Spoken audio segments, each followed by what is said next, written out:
Hello दोस्तों, कैसे हैं आप सब। मैं बहुत बढ़िया, होपफुली आप सब भी बहुत बढ़िया होंगे। तो जैसा कि हमने अपने पिछले वीडियोस में अपने एक चैप्टर को स्टार्ट कर रखा था जिसका नाम था MSME, micro small and medium enterprise.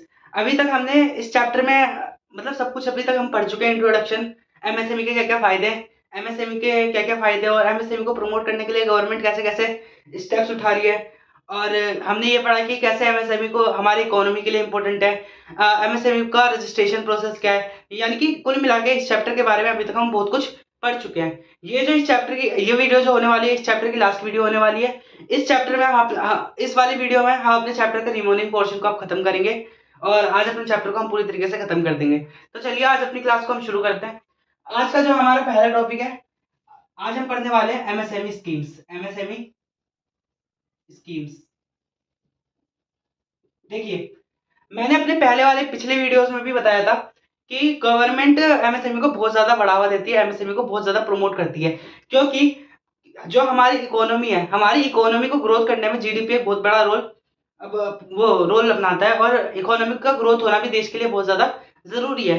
तो इकोनॉमी का ग्रोथ किस पे डिपेंड करता है, हमारे देश की जीडीपी पे। और जीडीपी बढ़ती है हमारे देश के बिजनेस वगैरह से, यानी कि हमारे देश में कितना कारोबार हो रहा है, कितना गुड्स एंड सर्विस की प्रोडक्शन हो रहा है हमारे देश में। तो अब जो हमारे देश में जो जीडीपी में जो कंट्रीब्यूट करते हैं वो बड़े बड़े बिजनेसमैन बहुत ज्यादा करते हैं, नो डाउट। लेकिन उतना ही कंट्रीब्यूशन छोटे छोटे बिजनेस वाले भी करते हैं। यानी कि हमारे देश में जितना ज्यादा स्मॉल बिजनेसेस होंगे, जितने ज्यादा बिजनेस होंगे, उतना ही ज्यादा हमारी इकोनॉमी क्या करेगी, ग्रोथ करेगी। ठीक है। अब क्या होता है कि गवर्नमेंट छोटे छोटे बिजनेस को ही प्रमोट करने के लिए क्या बनाया था, गवर्नमेंट ने एमएसएमई बनाया था। और एमएसएमई में बहुत सारी चीजें हमने पिछले वीडियोस में पढ़ी है। तो उसी से आप रिलेटेड आज हम जो पढ़ने वाले हैं एमएसएमई स्कीम्स, यानी कि ऐसी कौन सी गवर्नमेंट की स्कीम है जो एमएसएमई को प्रमोट करती है और गवर्नमेंट ने एमएसएमई के लिए ऐसे कौन से स्कीम्स निकाल रखे हैं। तो चलिए शुरू करते हैं। एमएसएमई स्कीम में जो हमारी सबसे पहली स्कीम है वो है पीएमईजीपी स्कीम। क्या? पीएमईजीपी। ठीक है। पीएमईजीपी का मतलब है प्राइम मिनिस्टर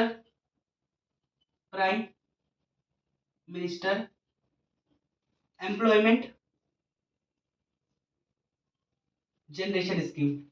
ठीक है, जेनरेशन स्कीम।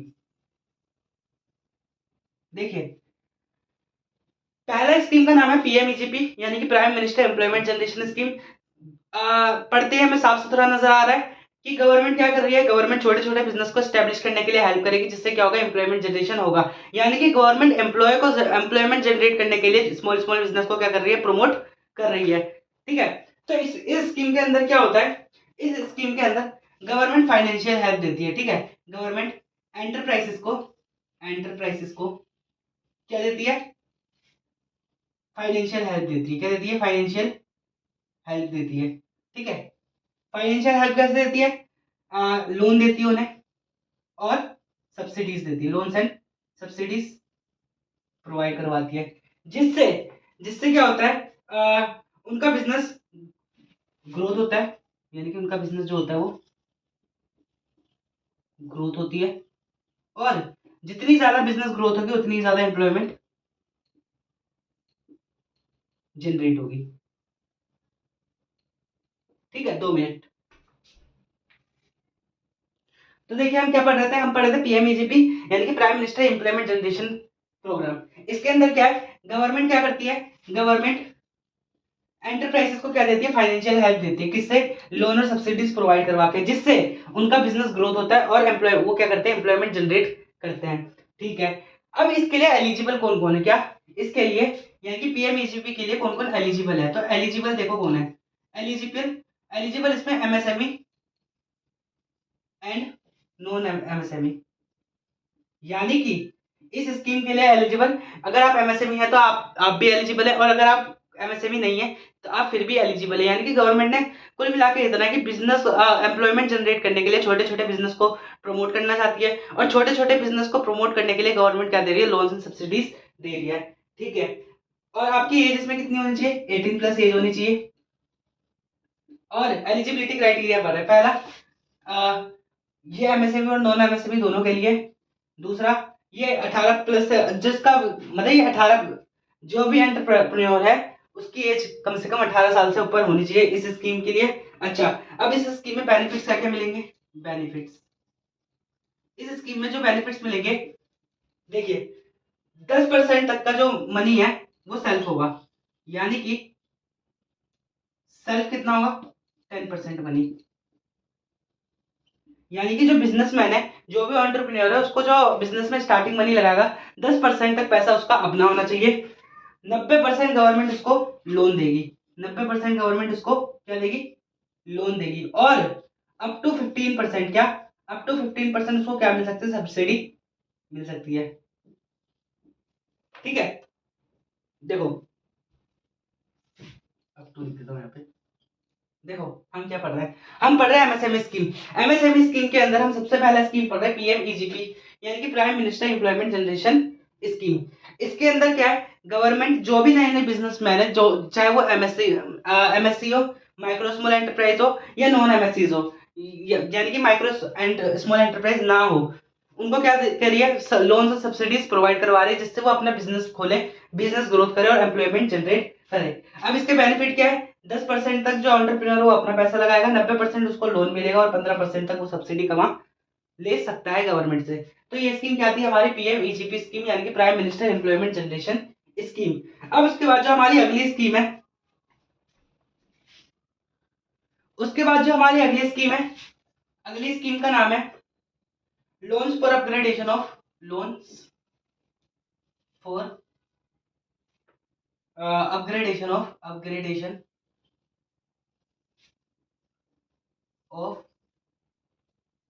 एग्जिस्टिंग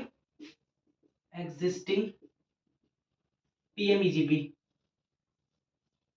देखो अगली स्कीम किसके लिए, loan for existing upgradation of PMEGP, जो भी लोग पीएमईजीपी के अंदर रजिस्टर है उनके लिए। यानी कि पीएमईजीपी जो हमने पहले वाला पढ़ा, prime minister employment generation scheme, इसके अंदर क्या होता है, गवर्नमेंट लोन प्रोवाइड करवाती है, क्या गवर्नमेंट लोन लोन प्रोवाइड करवाती है, किसको, वेल इस्टेब्लिश एमएसएमई को।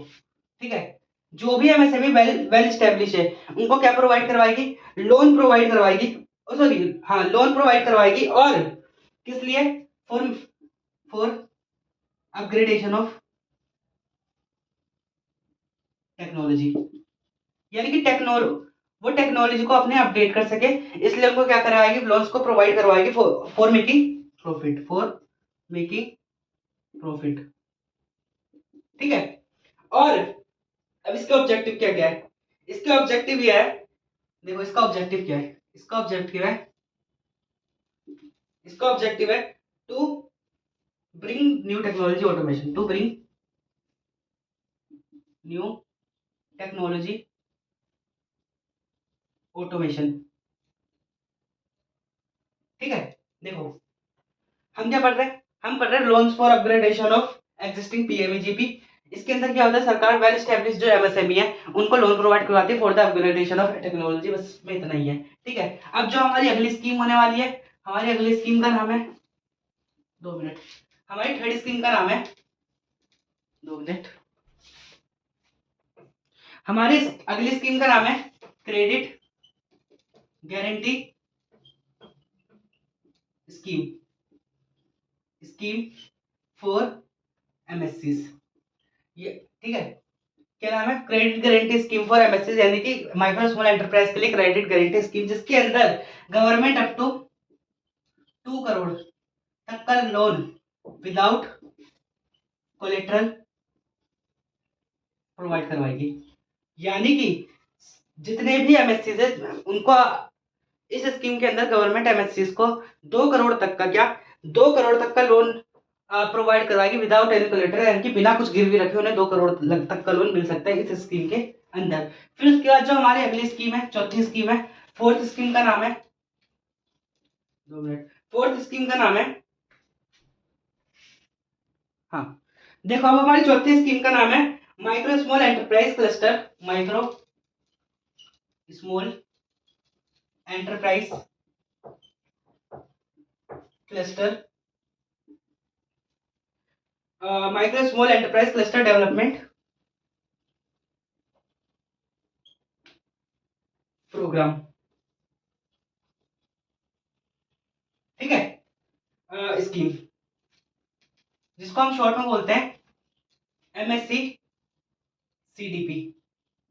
देखो इस स्कीम के अंदर क्या है, इस स्कीम के अंदर है गवर्नमेंट क्या कराती है, बहुत सारे फैसिलिटी सेंटर को अवेलेबल करवाती है, जिसके अंदर जितने भी नए नए एंटरप्रेन्योर्स हैं उनको क्या मिलेगी, ट्रेनिंग मिलेगी, उनको उनके उनके स्किल्स को डेवलप किया जाएगा, उनको अवेयरनेस फैलाई जाएगी, उनको एजुकेशन की दिया जाएगा, उनको वगैरह वगैरह, मतलब बहुत सारी ट्रेनिंग दी जाएगी किसके द्वारा, गवर्नमेंट द्वारा।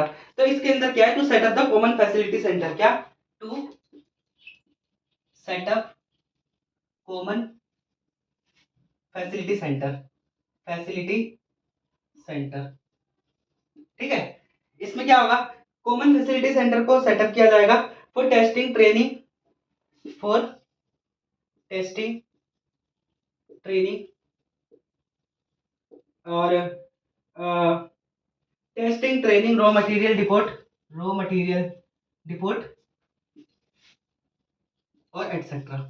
देखो मैं बताता हूँ इसके अंदर क्या है, इसके अंदर गवर्नमेंट जितने भी नए नए एंटरप्रेन्योर्स हैं उनको क्या देती है, उनको एक सेंटर प्रोवाइड करवा दे, जिसके अंदर वो अपने इनोवेशन की क्या कर सकते हैं, टेस्टिंग कर सकते हैं, और मतलब बहुत उधर से ट्रेनिंग ले सकते हैं, उधर से अपने स्किल्स को डेवलप कर सकते हैं, अपनी टेक्नोलॉजी को अपग्रेड कर सकते हैं, यानी कि बहुत सारी फैसिलिटीज इस सेंटर में गवर्नमेंट क्या करवाती है, प्रोवाइड करवाती है। और अगला है promotion of green and sustainable manufacturing technology for the clusters, यानी कि प्रमोट करते हैं किसको, ग्रीनरी को, promote the green and sustainable manufacturing, green and sustainable manufacturing, manufacturing technology of for the cluster, technology for the cluster, for the cluster, ठीक है। यानी कि बहुत सिंपल है। इसके अंदर क्या है, micro small enterprise cluster development programme. इसके अंदर क्या है, इसके अंदर गवर्नमेंट बहुत सारे सेंटर को लगवाती है, और उसके अंदर जितने भी एंटरप्रेन्योर है उनको ट्रेनिंग वगैरह दी जाती है, उनके टेक्नोलॉजी को अपग्रेडेशन किया जाता है, उन्हें बहुत सारी फैसिलिटीज प्रोवाइड की जाती है, और इन्हें बताया जाता है कैसे वो इन्वायरमेंट को प्रोटेक्ट कर सकते हैं, और उन्हें इन चीज़ों की एजुकेशन दी जाती है इसके अंदर। फिर उसके बाद जो हमारा नेक्स्ट है, नेक्स्ट स्कीम का नाम है क्रेडिट गारंटी हो गया, स्कीम फॉर फंड, 2 मिनट आजाद लिया। हाँ, अब जो हमारा अगला स्कीम है, अगले स्कीम का नाम है entrepreneurship and skill development scheme. नाम से ही हमें समझ आ रहा है, इसके अंदर गवर्नमेंट क्या करती है, सेंटर्स, बहुत सारे सेंटर को एलोकेट करती है, बहुत सारे इंक्यूबेटर्स बनाती है, जिसके अंदर बहुत सारे इंक्यूबेटर्स सेंटर्स बनाती है, जिसके अंदर जितने भी एंटरप्रेन्योर्स हैं उनको क्या दी जाती है, ट्रेनिंग दी जाती है, मोटिवेशन दी जाती है, और ट्रेनिंग, मोटिवेशन और उनकी अचीवमेंट, मतलब उनको गोल्स दिया जाता है, उनको मतलब बहुत सारी चीजें सिखाई जाती है, क्या दी जाती है, उन्हें ट्रेनिंग दी जाती है ना, और उन्हें ट्रेनिंग दी जाती है, और 2 मिनट, ट्रेनिंग दी जाती है, उन्हें मोटिवेशन दिया जाता है, और उन्हें बहुत सारा मतलब वहां पे जाके उनके जो जो भी स्किल्स है उनको क्या किया जाता है, और इनहेंस किया जाता है, जिससे क्या होता है, उनको अपने बिजनेस करने में आसानी होती है। यानी कि हम क्या पढ़ रहे हैं, entrepreneurship and skill development skill, जिसके अंदर क्या होता है, एक एंटरप्रेन्योर्स की स्किल को बहुत ज्यादा डेवलप किया जाता है, उसको ट्रेनिंग दी जाती है, और उसको बिजनेस करने का तरीका बताया जाता है, गवर्नमेंट के द्वारा बहुत सारी चीजें होती है इसी। तो ये क्या था हमारा, ये था हमारा entrepreneurship and skill development scheme. फिर उसके बाद हमारा अगला स्कीम है, अगले स्कीम का नाम है, अगले स्कीम का नाम है 2 minute, procurement and marketing support scheme, क्या, procurement and market support scheme. देखो इसके अंदर हमें साफ साफ नजर आ रहा है कि गवर्नमेंट क्या करेगी, गवर्नमेंट जितने भी एमएसएमईज है उनको क्या उनके मतलब उनकी मार्केटिंग खुद करवाएगी। हमने एनएसआईसी रजिस्ट्रेशन में भी यही पढ़ा था कि गवर्नमेंट प्रोक्योरमेंट पॉलिसी, यानी कि इसके अंदर क्या होता है कि एमएसएमई की मार्केटिंग खुद करते हैं वो, और उनको बहुत सारे टेंडर्स दिलवाते हैं, यानी कि इस स्कीम के अंदर बस गवर्नमेंट क्या करेगी, एमएसएमई को सपोर्ट करेगी, और उन्हें बहुत सारे टेंडर को दिलवाएगी, ठीक है। फिर उसके बाद जो हमारी अगली स्कीम है, अगली स्कीम का नाम है, अगले स्कीम का नाम है, 2 मिनट, फिर उसके बाद जो हमारी अगली स्कीम है, अगली स्कीम का नाम है national SC ST hub, national SC ST hub scheme. देखो स्कीम के अंदर क्या होता है, नाम से ही समझ आ रहा है, ये जो स्कीम है ये शेड्यूल कास्ट वालों के लिए, यानी कि जितने भी लोग शेड्यूल कास्ट के हैं, है ना, उनको गवर्नमेंट क्या करती है, उनको प्रोफेशनल असिस्टेंस दिलवाती है। क्या दिलवाती है? प्रोफेशनल असिस्टेंस प्रोवाइड करवाती है। ठीक है, ताकि वो क्या करे, उनका बिजनेस अच्छे से ग्रो हो सके और वो भी क्या कर सके, डेवलप कर सके। ठीक है, तो ये बहुत आसान सा था। फिर उसके बाद जो हमारी अगली स्कीम है, अगली स्कीम का नाम है, अगली स्कीम का नाम है हाँ, फिर उसके बाद जो हमारी अगली स्कीम है वो है इंटरनेशनल कॉरपोरेशन, हाँ, international corporation scheme, corporation scheme. इस स्कीम के अंदर क्या होता है, गवर्नमेंट एमएसएमईज को इंपोर्ट एक्सपोर्ट करने के लिए, यानी कि इंटरनेशनल बिजनेस करने के लिए क्या करती है, प्रमोट करती है। इसमें लिखा हुआ भी है, the scheme aims to capacity build MSME for entering in the export market by facilitating their participation in the international exhibitions. ठीक है, यानी कि इस स्कीम के अंदर एमएसएमई को कैपेसिटी को बढ़ाया जाता है। क्या? एमएसएमई की कैपेसिटी को बढ़ाया जाता है। किसके लिए कैपेसिटी को बढ़ाया जाता है? क्या चीज करने के लिए? एक्सपोर्ट करने के लिए, जिससे वो कहां कदम रख सके, इंटरनेशनल मार्केट में। ठीक है, तो ये था हमारा क्या, एमएसएमई स्कीम। अभी तक हमने 9 से 10 एमएसएमई स्कीम के बारे में पढ़ लिया है, किताबों में और दे रखा है, लेकिन इतने काफी है। अब इसके बाद जो हम अपना अगला टॉपिक पढ़ने वाले हैं, अगले टॉपिक का नाम है, 2 मिनट। तो पहले मैं बता देता हमने यहाँ तक क्या क्या पढ़ चुके हैं। यहाँ तक हमने अभी तक हमने बहुत कुछ पढ़ लिया है। हमने एमएसएमई के बारे में पढ़ लिया, एमएसएमई के बेनिफिट पढ़ लिया, एमएसएमई को बनाने का प्रोसेस पढ़ लिया, हमने एमएसएमई के स्कीम्स के बारे में पढ़ लिया, एमएसएमई को क्या क्या फायदा मिलना चाहिए उसके बारे में पढ़ लिया। अब जो हमारे चैप्टर्स का, अब जो हम टॉपिक शुरू करने वाले हैं वो हमारे चैप्टर का सबसे ज्यादा लास्ट टॉपिक होने वाला है, और इस टॉपिक का नाम है, अब जो हमारे इस चैप्टर का सबसे लास्ट टॉपिक का नाम है, उसका नाम है micro small enterprise facilitation council.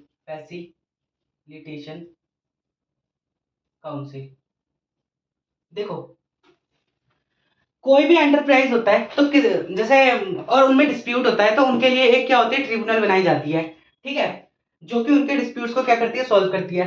वैसे अगर एमएसएमई के बीच में कोई डिस्प्यूट हो जाए तो उनके डिस्प्यूट को सॉल्व करने के लिए, क्या, उनके डिस्प्यूट्स को सॉल्व करने के लिए गवर्नमेंट ने क्या बनाया है, micro small enterprise facilitation council. ये काउंसिल क्या करती है, एमएसएमई के डिस्प्यूट्स को क्या करवाती है, सॉल्व करवाती है। ठीक है, सेंट्रल गवर्नमेंट के पास पावर है, क्या, सेंट्रल गवर्नमेंट के पास पावर है कि वो अपने अपने स्टेट में, क्या, अपने अपने स्टेट में क्या बना सकती है, फैसिलिटेशन काउंसिल। ठीक है, फैसिलिटेशन काउंसिल, यानी कि फैसिलिटेशन काउंसिल बनाने की पावर किसके हाथ में होती है, स्टेट गवर्नमेंट के हाथ में पावर होती है। ठीक है, और स्टेट गवर्नमेंट के हाथ में होती है। अच्छा, अब इस काउंसिल का काम क्या होता है, फैसिलिटेशन काउंसिल का काम क्या होता है? देखो, सबसे पहले इसका काम होता है to solve the disputes between MSMEs. ठीक है, एमएसएमईज, और to solve the dispute between MSMEs, और ये क्या करवाते हैं, ये सेटलमेंट करवाते हैं। ठीक है, अगर मान लो दो एमएसएमई का दो एमएसएमई के बीच में डिस्प्यूट हो गया है, तो ये क्या करते हैं, ये सजा नहीं देते, ये क्या करवाते हैं, सेटलमेंट करवाते हैं। वो बोलते हैं कि एक कदम तुम बढ़ाओ, एक कदम तुम बढ़ाओ, और एक मिलके एक फैसले पर आओ। यानी कि उनके बीच में क्या करवाते हैं, सेटलमेंट करवाते हैं, जिसको बोलते हैं टू टू द कंसीलिएट। क्या? The conciliate the disputes. Conciliate को हम बोलते हैं सेटलमेंट। क्या? सेटलमेंट डिस्प्यूट्स, यानी कि डिस्प्यूट को क्या करवाते हैं, सेटलमेंट करवाते हैं। अच्छा, अगर मान लो कि settle in the case settlement नहीं हो पा रही है, क्या, अगर सेटलमेंट नहीं हो पा रही है तो ये क्या करते हैं, ये इस केस को कहां भेज देते हैं, इंस्टीट्यूशन या सेंटर्स पे भेज देते हैं। ठीक है, यानी कि इंस्टीट्यूट ये सेंटर्स पे भेज देते हैं, किसके लिए, आर्बिट्रेशन के लिए भेज देते हैं। तो इधर क्या लिखा है, where the disputes are not conciliate when the disputes are not conciliate, uh, then they take case to arbitration. यानी कि जब भी डिस्प्यूट सॉल्व नहीं होता, क्या डिस्प्यूट सॉल्व नहीं होता, यानी कि वो एक समझौते पर नहीं पहुंचता, सेटलमेंट नहीं होता, तो वो क्या करते हैं, आर्बिट्रेशन सेंटर में क्या कर देते हैं, केस को भेज देते हैं, जहां पे उन्हें वो आर्बिट्रेशन सेंटर में जो भी जज बन के बैठा है, यानी कि जो भी वहां पे है, वो क्या देते हैं, फैसला सुनाते हैं। और उस फैसले, जो उनका फैसला होता है वो आखिरी फैसला होता है, चाहे वो किसी के भी फेवर में सुनाए, उनको वो चीज मानना पड़ता है, एमएसएमई को वो चीज माननी पड़ती है। ठीक है, फिर उसके बाद जो भी, अगर जब भी केस आर्बिट्रेशन सेंटर में जाता है, तो 90 दिन के अंदर अंदर, क्या 90 डेज के अंदर अंदर वो केस सोल्व हो जाना चाहिए, केस सोल्व हो जाना चाहिए, यानी कि 90 दिन के अंदर अंदर वो केस क्या हो जाता है, सोल्व भी हो जाता है। ठीक है, फिर उसके बाद हम क्या पढ़ेंगे, अब जब इसके बाद पढ़ेंगे जो आर्बिट्रेशन सेंटर में कौन कौन बैठता है। ठीक है, यानी कि जो आर्बिट्रेशन सेंटर के अंदर कौन कौन बैठता है, देखो आर्बिट्रेशन सेंटर बोल रहा हूँ, सॉरी। हाँ, तो अब जो हम पढ़ेंगे, अब हम पढ़ेंगे कॉम्पोजिशन ऑफ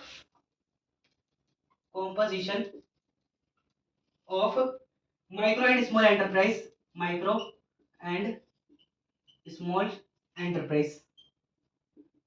ठीक है, कॉम्पोजिशन ऑफ फैसिलिटेशन काउंसिल, ये भी लिख ही देता हूँ, फैसिलिटेशन काउंसिल। देखो, अब जो हम पढ़ने वाले composition of micro small and medium micro small enterprise facilitation council, यानी कि इसके अंदर कितने कितने लोग बैठते हैं। देखो, इसके अंदर मिनिमम 3 और मैक्सिमम 5 पर्सन होते हैं। ठीक है, यानी कि फैसिलिटेशन काउंसिल बोलूंगा, फैसिलिटेशन काउंसिल के अंदर मिनिमम 3 जने होते हैं और मैक्सिमम कितने जने होते हैं, 5 जने होते हैं। ठीक है, देखो सबसे इसके अंदर कौन कौन होता है, देखो सबसे पहले director of the industries by whatever name called and any officer not below the rank of such director dependent such state government having administrative control small industries in the case micro small. तो सबसे पहले इसके अंदर कौन बैठा होना चाहिए, director of industries. ठीक है, देखो फैसिलिटेशन काउंसिल के अंदर सबसे पहले कौन बैठा होना चाहिए, डायरेक्टर ऑफ इंडस्ट्रीज। ठीक है, चाहे वो कहीं का भी हो, मतलब किसी भी इंडस्ट्री का डायरेक्टर हो, वो उसके अंदर बैठ सकता है, यानी कि फैसिलिटेशन काउंसिल के अंदर बैठने के कौन लायक है, डायरेक्टर ऑफ द इंडस्ट्री। और one or more office bearer representative association of micro small enterprise in the state, यानी कि जो 2 ऑफिसर वो होने चाहिए जो माइक्रो स्मॉल एंटरप्राइज को के ऑफिसर है, रह चुके हैं। ठीक है, यानी कि one or more office bearer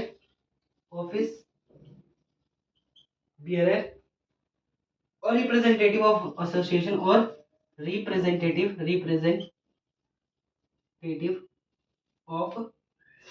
association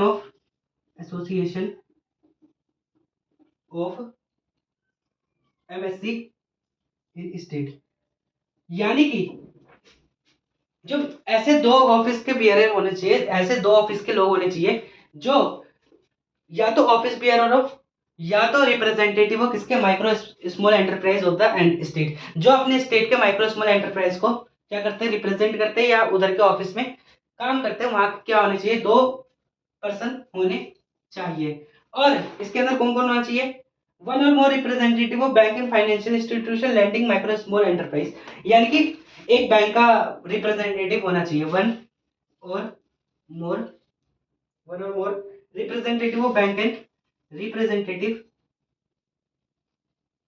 of bank and financial institution.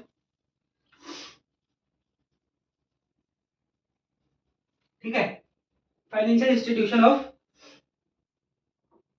Landing to lending to MSE, यानी कि एक या एक से ज्यादा रिप्रेजेंटेटिव किसका होना चाहिए, बैंक या फाइनेंशियल इंस्टीट्यूशन का।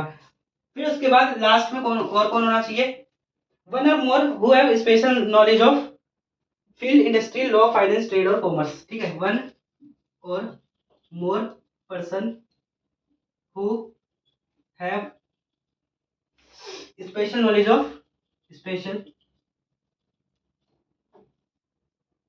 नॉलेज ऑफ लॉ, फाइनेंस,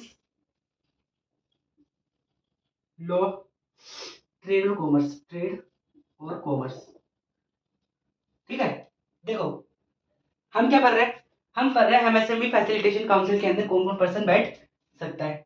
ठीक है, देखो सबसे पहले मैं शुरू से बताता हूँ क्या पढ़े थे। हम पढ़े थे फैसिलिटेशन काउंसिल के बारे में, जिसके अंदर क्या लिखा हुआ है कि स्टेट गवर्नमेंट के पास पावर होती है, वो अपने अपने स्टेट में क्या कर सकते हैं, फैसिलिटेशन काउंसिल को बना सकते हैं। इनका काम क्या होता है, ये डिस्प्यूट को क्या करवाते हैं, डिस्प्यूट की सेटलमेंट करवाते हैं, किसकी, एमएसएमई की। अगर दो एमएसएमई के बीच में डिस्प्यूट हो गया है तो ये उनके बीच में क्या करवाएंगे, क्या बोलते हैं, सेटलमेंट करवाएंगे। अगर इनका मामला सेटल नहीं होता तो ये क्या करते हैं, आर्बिट्रेशन में केस को ले आते हैं, और आर्बिट्रेशन में जो भी उनका फैसला होता है, जो भी आर्बिट्रेशन वालों का फैसला होता है वो एमएसएमई को मानना होता है। और आर्बिट्रेट कब तक होता है, 90 दिन के अंदर आर्बिट्रेट हो जाता है। फिर उसके बाद जो हम अगला पढ़ रहे थे, हम पढ़ रहे थे कॉम्पोजिशन, यानी कि एमएसएमई फैसिलिटेशन काउंसिल के अंदर कौन कौन बैठता है। सबसे पहले हमने पढ़ा था डायरेक्टर ऑफ इंडस्ट्रीज, यानी किसी भी इंडस्ट्री का कोई डायरेक्टर हो तो वो एमएसएमई के काउंसिल का मेंबर, वो फैसिलिटेशन काउंसिल का मेंबर बन सकता है। फिर हमने अगला पढ़ा था one or more office bearer और रिप्रेजेंटेटिव एसोसिएशन ऑफ एमएसएमई, यानी कि जो एमएससी के अंदर काम करता हो या फिर उसको रिप्रेजेंट करता हो, उस वो पर्सन भी यहाँ का मेंबर बनने के लिए एलिजिबल होता है। फिर उसके बाद हमने पढ़ा one or more representative of bank या और फाइनेंशियल इंस्टीट्यूशन, बैंक या फाइनेंशियल इंस्टीट्यूट का इंस्टीट्यूशन का रिप्रेजेंटेटिव भी यहाँ का मेंबर बन सकता है। ठीक है, और one or more person who have special knowledge of law, finance, trade and commerce, यानी कि जिसको भी law, finance, trade or commerce की स्पेसिफिक नॉलेज है, इनमें से किसी एक चीज की भी स्पेसिफिक नॉलेज है तो वो इसका मेंबर बन सकता है। तो ठीक है, यही था हमारा चैप्टर क्या, MSME, micro small and medium enterprise. आज हमने अपने चैप्टर को खत्म कर दिया है। नेक्स्ट वीडियो से हम अपने नए चैप्टर को स्टार्ट करेंगे। तो अगर आपको ये वीडियो अच्छी लगी तो मेरे चैनल को इसको लाइक करें और मेरे चैनल को जरूर सब्सक्राइब करें। मिलते हैं आपसे अगली वीडियो में और नए चैप्टर के साथ, तब तक के लिए बाय बाय।